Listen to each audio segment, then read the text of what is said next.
जी, आज हमारे साथ मौजूद हैं रहनुमा जमात इस्लामी चौधरी इकरामुल हक साहब। आज उनसे हम थोड़ी सी गुफ्तगू करेंगे। चौधरी साहब, ये जो लीडर्स को क्या पीटीआई को ये नहीं चाहिए कि लीडर्स को का एहतसाब करने के बजाय मुल्क के बारे में, मुल्क की मौशियत के बारे में और आवाम के बारे में सोचे कुछ? इस सिलसिले में मेरी राय है जी कि जमात इस्लामी तो ये चाहती है कि सब के साथ पूरा सबका एहतसाब हो, वो सब पार्टियों का हो। और जिस तरह पानामा में ये एक दो अफराद वाला मामला उठाया गया है, तो जितने पानामा वाले ऐसे अफराद हैं जिन्होंने पाकिस्तान से माल लूटा है, सबका एहतसाब होना चाहिए।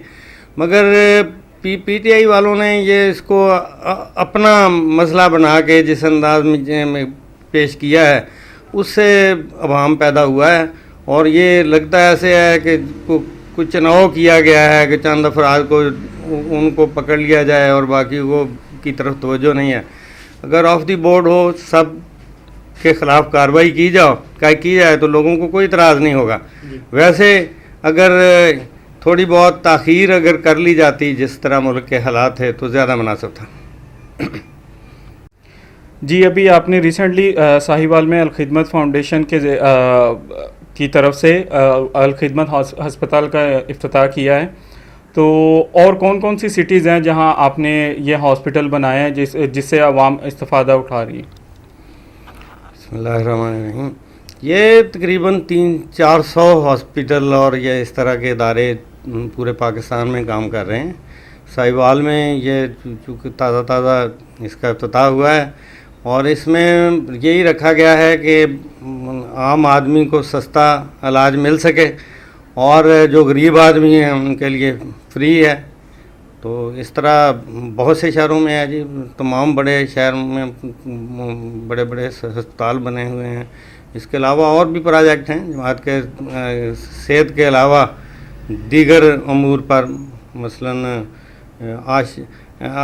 आशियाना हाउस जो को कम से कम जितने यतीम बच्चे हैं उनके लिए है, और इसके अलावा यतीम बच्चों के लिए घर पर उनकी एजुकेशन के लिए माली तावन है।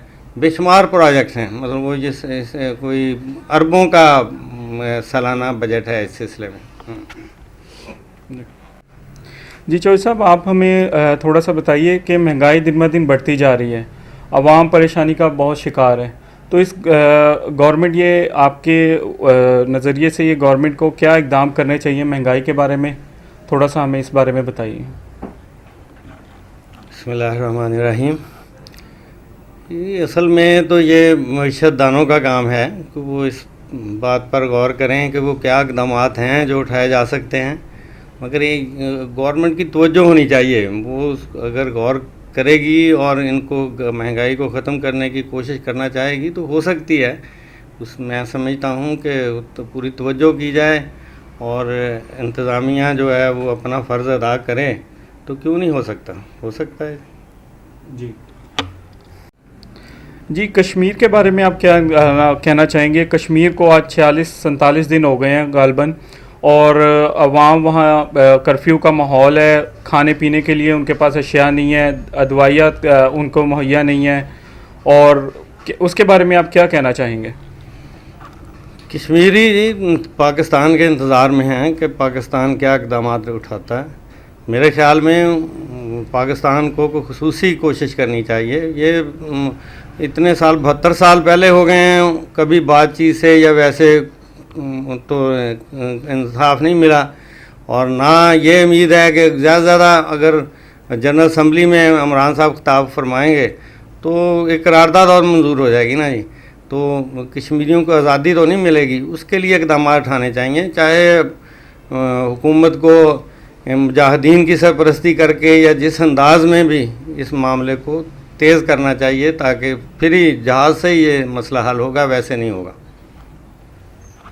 जी जो सब ये कश्मीर के सिलसिला में आपकी पार्टी जमात इस्लामी आगे क्या इक़दाम कर रही है? आपको उनकी तरफ से, पार्टी की तरफ से कुछ ब्रीफ किया गया है तो प्लीज़ हमसे शेयर करें। जमात इस्लामी जी शुरू से ही आपने देखा होगा कि कश्मीर के इशू पर हमेशा सरगर्म रही है, और 5 फरवरी के प्रोग्राम भी आपने देखा होगा कि अब सिर्फ जमात इस्लामी की हद तक ही रह गए थे। अब भी जमात इस्लामी ने तमाम बड़े शहरों में और हर जगह छोटे शहरों में हर जुलूस निकाले हैं। आपने दीगर पार्टियों से आप मुवाजना कर सकते हैं, आपको वाज़े फ़र्क मालूम होगा। और बहुत बड़े बड़े प्रोग्राम हुए हैं। साहिवाल में बहुत बड़ी रैली निकली है और इसी तरह मेरा ख्याल है साहिवाल की वो सबसे बड़ी रैली थी। और अब 6 तारीख को 6 अक्टूबर को बस्ती पंजाब की रैली है लाहौर में। इंशाल्लाह आप देखेंगे कि कैसे तमाम दोस्त शिरकत करते हैं, वो भरपूर होगी। जी बहुत शुक्रिया। जैसा कि आपने देखा कि हमारे साथ जमात इस्लामी के रहनुमा चौधरी इकरामुल हक साहब मौजूद थे। जी।